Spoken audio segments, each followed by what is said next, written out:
Les grosses têtes de Philippe Bouvard sur RTL.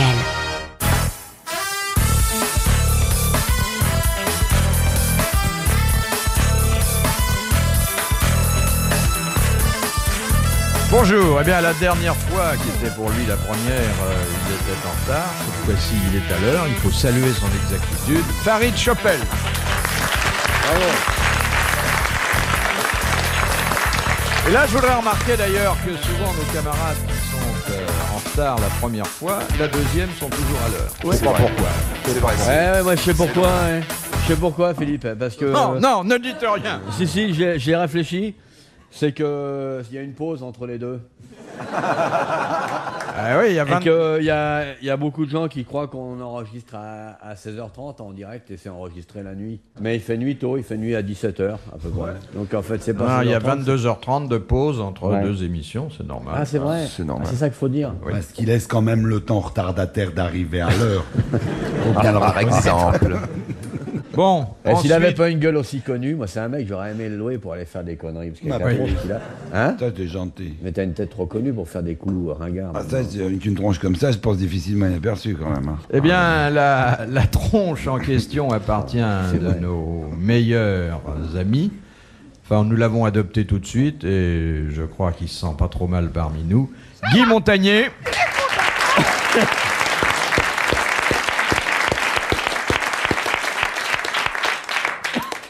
Je suis content d'être parmi vous, mon cher Philippe, ce soir. Là, dis donc.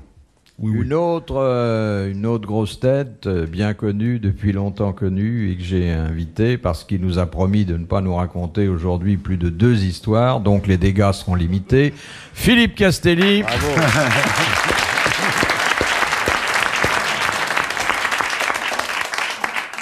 Et puis, sur la proue du vaisseau amiral, Olivier de Kersauzon.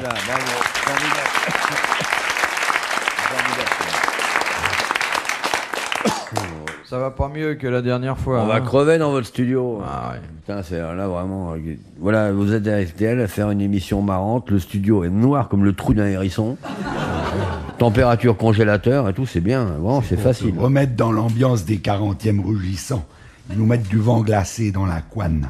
Ouais, mais moi, j'estime que c'est une atteinte aux droits des travailleurs qui ont le droit d'avoir une température normale. Parfaitement, et j'adhère d'ailleurs à cette politique, je dois le dire. Et je vote en plus pour que ces camarades aient beaucoup plus de temps de parole, je veux dire. Car il dit pas que des contes vérités tout de même. Aïe. Vous l'avez déjà rencontré, monsieur Marchais, non? Jamais, il me hait. C'est vrai? Il m'aime pas du tout, Non. on me l'a dit. Que c'est que ce clown qui croit m'imiter. Tout de même. Est-ce que vous avez déjà rencontré une personnalité qui vous remercie de l'imiter? Oui.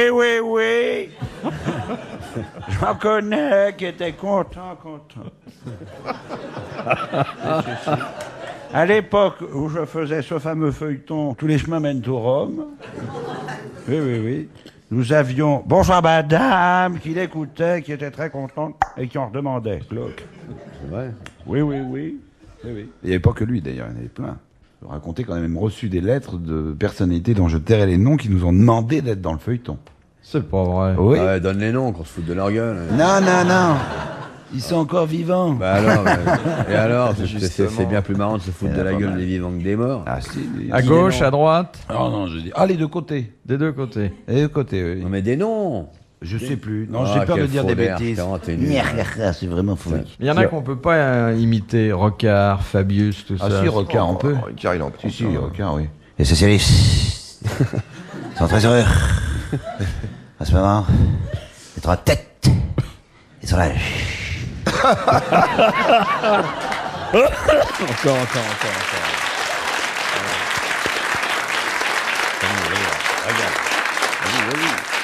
Et je veux le dire aux travailleurs et aux travailleuses de France, je sortirai moi-même la première 605. Ah, génial. Hey, il fait un peu comme Chirac, mais plus petit. Oui. S'ils étaient voisins de classe. Oui. Écoutez, je te copie sur ton devoir. Tel. Il parle comme lui. Je vais te dévorer les mollets. Écoutez, ça c'est moi qui le dis. Ta gueule, là. Clac. Et Fabius? Inimitable. Oui, ça devient un peu... Oui. Pourtant, vous avez le crâne qu'il faut pour ça. Oui, hein oui, absolument, oui. Mais avant, il y avait des caractères qui s'affirmaient bien. On avait des... Écoutez, non, oui, oui, oui. Bien, voyons, clic, clic, clic, les yeux, clic, clic, clic, clic, clic. Il y avait même des... Français, français. Ça allait jusque-là, puis maintenant, il n'y a plus rien.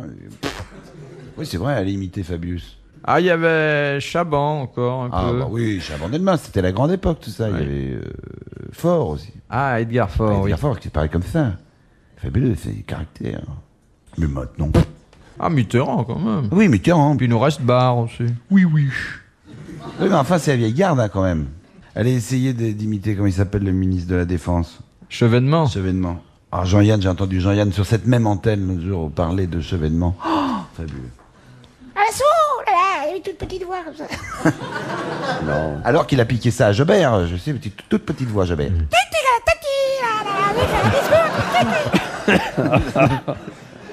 Première citation de Monsieur Ruffray, qui a dit « Les sourds peuvent être de parfaits gynécologues. Dans l'endroit où ils travaillent, on n'entend rien et on peut lire sur les lèvres. » Oh, elle est très belle. C'est Frédéric. Pierre Dac, Non, Dac. non, Francis Blanche. non. Oh, elle est belle. Non, c'est un comédien. C'est quelqu'un qui est venu Oui, ici. c'est un comédien qui vient ici. C'est Jacques Martin. Non, Castelli.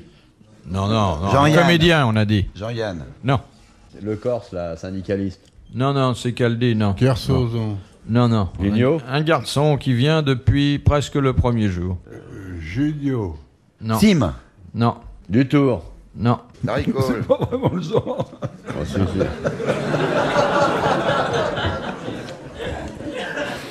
Un garçon ou un gros vieux? C'est un homme d'un certain âge, admirablement conservé, que Léon nous aimons bien. Léon? Non, je dis bien conservé. Ah ouais. Et très propre sur lui, de surcroît. Et qui vient souvent. Ah oui, quand il n'est pas en tournée, il vient. Doris. Non. Roger Pierre? Roger Pierre, bonne réponse de l'amiral.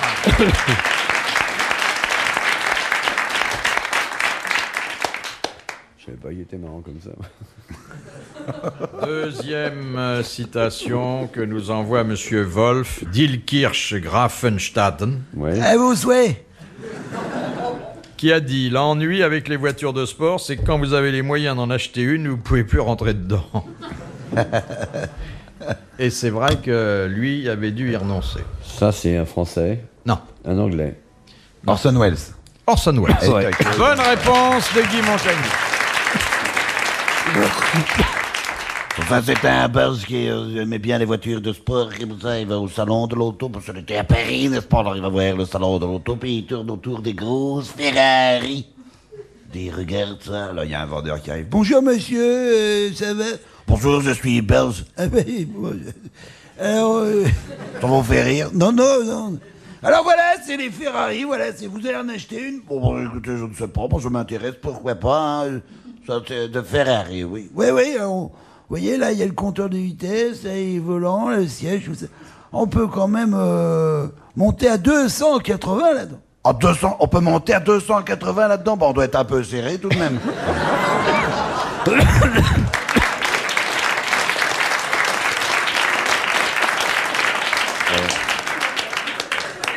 Ah, les Belges, ils ont bon dos. Hein. Oh, Vous ça connaissez c'est celle vrai. des Belges dans le tunnel, là? C'est deux Belges qui arrivent à Paris avec une camionnette qui fait 2,70 m de haut à peu près. Et puis ils voient un tunnel, hauteur maximum 2,40 m. Ils regardent bien, ils disent bah, vas-y, tu peux y aller, il n'y a pas de flic. Une fois, attendez. Une fois dans le tunnel, ces deux cons-là, ils sont coincés, évidemment. Bah, ça y est, la camionnette est bloquée. Alors il y a un mec qui passe qui dit bah écoutez, pour vous décoincer, dégonflez les pneus, comme ça va au moins donner un peu d'espace. Mais imbécile, dégonfler les pneus, c'est d'en haut qu'on est coincé, pas d'en bas.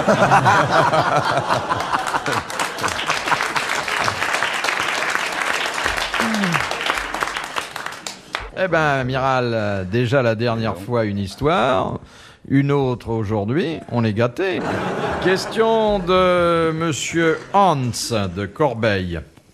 Pendant la dernière guerre, Maurice Thorez s'était réfugié en Union soviétique. Pourquoi? À cause de Jeannette. De Jeannette. qui? Vermersch. Jeannette Vermersch? Ouais. Non. Aux États-Unis, il n'était pas vraiment attendu. Non.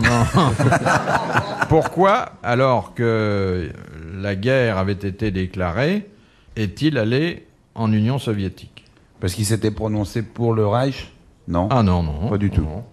Oui, il n'avait parce pas qu'il avait désapprouvé quelque le chose. pacte germano-soviétique. Il avait eu une attaque. Non, il a eu plus tard, ça. Pour se reposer.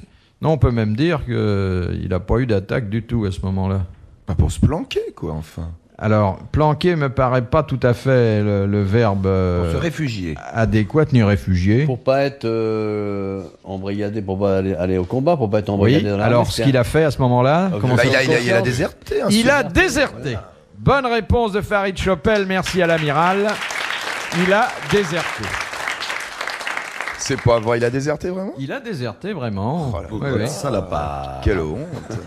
Ce qui l'a pas empêché de se retrouver ministre d'ailleurs après la libération. Comme quoi. Je l'aurais cassé en deux, moi, s'il avait été là. Une coupe de douille à Z, et puis c'est tout. Une grenade dans le béret, tu vides les cheveux morts.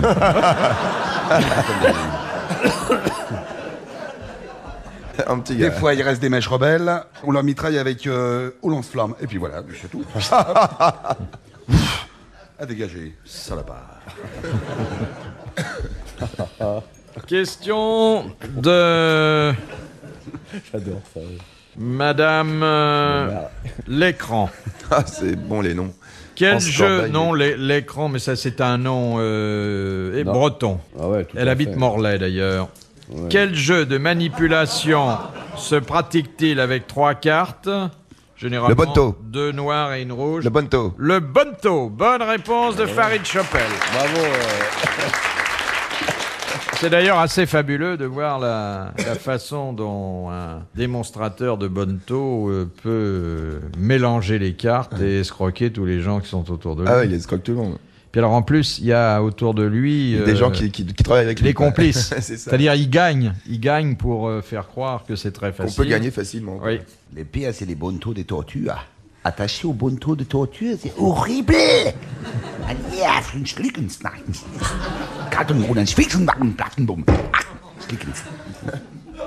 Excusez-moi, vieillerie sur chance. Autrefois. De Madame Daligan de Digoin. Au Moyen-Âge, dans quel cas employait-on le mot franc précédant une profession?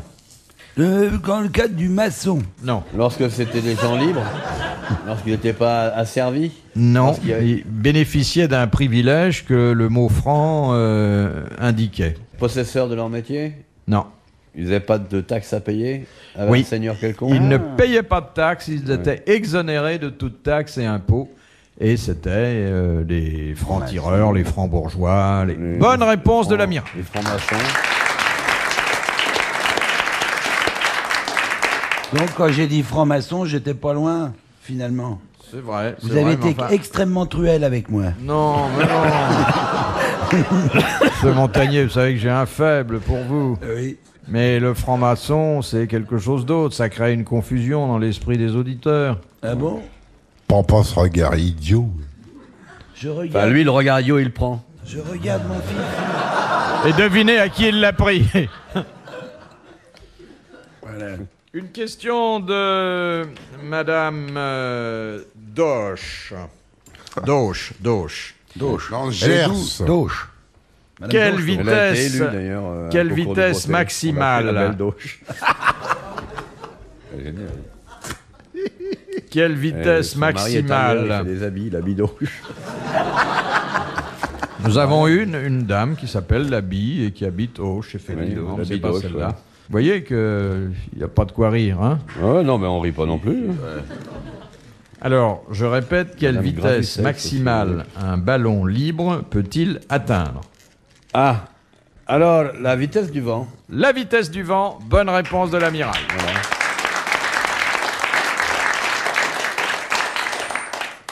De Monsieur Lecor, comment appelle-t-on le bouton situé au bout du fleuret de l'escrimeur? La mouche. Oui, la mouche, bonne réponse de l'amiral.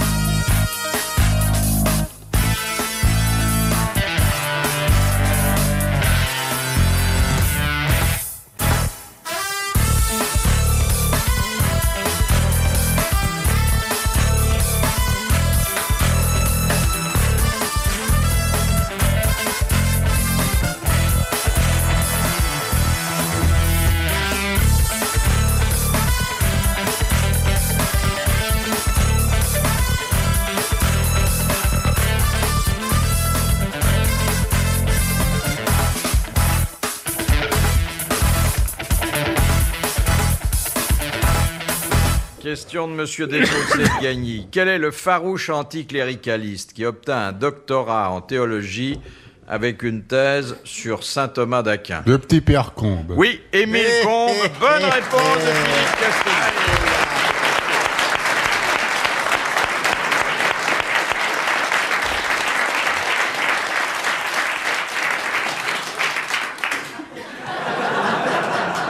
Oui, levez pas les bras pour saluer votre public parce qu'on voit que la veste n'est pas en très bon état. C'est ce qu'on appelle le tunnel sous la Manche. De Madame Harvet de Troyes, quelle est la seule blessure considérée par la justice comme un crime? Le chartrage. Oui, bonne réponse de l'amiral. Eh ben, le chanoine Fulbert a rien eu, hein. Coccinelle non plus. Oui. Question de... Les eunuques ne risquaient rien quand ils allaient dans la forêt au Moyen-Âge, parce que quand ils allaient se faire détrousser, un jour il y a un eunuque qui était là. Bon, je vais traverser la forêt, je vais aller à la ville. Oui, mais faites très attention, il y a des bandits dans la forêt. Et alors? Eh bien, s'ils t'arrêtent, ils vont te demander ton argent, tu ne te rends pas compte. Oh, je m'en fiche, je leur dirai, regardez, on met son ma culotte, j'ai que des petites coupures. Elle est très belle.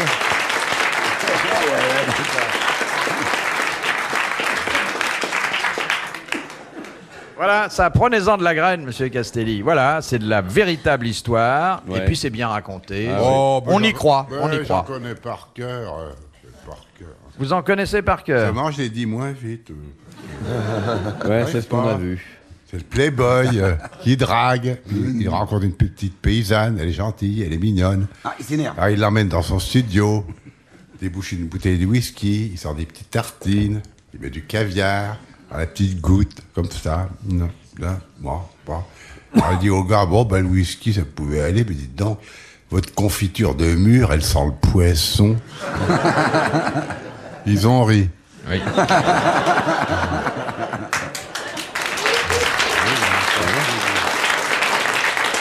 Elle est pas jeune non plus, hein, celle-là. Comment? Elle est pas jeune non plus, hein. Ouais, bah, elle est marrante. Oui, c'est amusante. Vous savez comment on fait pour servir du caviar aux gens quand on ne peut pas en acheter? On achète du tapioca, et puis ils bouffent avec des lunettes noires. Ouais, ça Et vous êtes tombé sur un recueil où on parlait que de caviar, alors, là, hein? Ah ouais. Il y en a encore une sur le caviar, non? Non, là, c'est sur la viande. Oui, bon, on attendra, on attendra. Alors, question de Madame Sagnier. Pour quelle cérémonie religieuse dit-on 15 pater et 50 ave? L'exorcisme. Non. 15 pâtés et 50 à verre. Non. 15 pater et 50 ave. Ça s'agit d'une cérémonie assez émouvante. Extrême onction. Non. Le divorce. Un baptême. Il n'y a pas de cérémonie de divorce. Ah bon? Non. Excusez-moi. Le baptême d'un adulte. Non. Quand on ordonne un prêtre. Alors. Les grands vœux. Pour les diacres. Oui, c'est donc. Mais c'est pas le prêtre, là. L'évêque. Non. C'est un jeune gars. Bon, voilà. Donc on appelle ça une. Prise de vœux. Ordination. Une prise de. De voile. Une prise de voile. Bonne réponse de l'amiral. Une prise de voile. Mais l'amiral, il connaît ça, la prise de voile. Bien sûr. N'est-ce pas? Vous savez que l'amiral vient d'être décoré. Vous saviez pas? De quoi? De la Légion d'honneur. Te mêle pas de ça. Non, je m'excuse, on vient de me l'apprendre. Non, mais... Tu regardes le public, là. D'accord, ok, d'accord. J'ai rien dit, moi. Fais comme moi, t'es détendu. Ok, d'accord. Je peux tourner le dos aussi? C'est un privilège. Je peux filmer par là? Ah oui, mais m'envoie pas ton caporal ordinaire dans la gueule. Problème. Question de Madame Maugrillon de Châtenay-Malabry. À quel moment précis l'orifice de la trompe d'Eustache s'ouvre-t-il? Un coup de canon, quand il y a un coup de canon, pan, pouf. Non. Quand on fait une opération. À la naissance. Bien avant. Non, mais il y a des circonstances de la vie quotidienne où la trompe d'Eustache s'ouvre. De tout un chacun. Bah, quand variation de on pression. souffle dedans, quand on parle dedans, non? Peut-être. En avion. Variation de pression? Non. Quand on baille? Presque. Quand on éternue. Aïe. Non. Quand on éternue et qu'on retient. Quand on s'endort? Non. Quand on ronfle. Quand on se réveille? Non. Quand on se Quand on enquête. Non. Quand on a subi un lifting et qu'on ferme un œil. Hop. Ça ouvre la trompe de Ça n'a rien à stache. voir avec le sommeil. Quand on cligne des yeux. Non. Et ça se produit, des dizaines de Quand fois. on mâche? Dans la Quand journée. on plonge. Alors, quand on mange? Quand on pas mange. quand Quand on avale. C'est-à-dire Quand on déglutit. Quand on déglutit, il l'a dit. Bonne réponse de l'amiral. Quand on déglutit. Question de Monsieur Legras. Quelle est la différence entre un curé et un sapin de Noël? Il n'y en a pas. Chez chacun d'eux, les boules sont uniquement décoratives.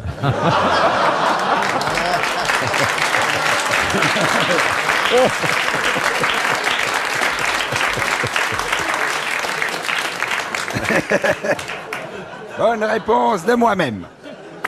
Suite.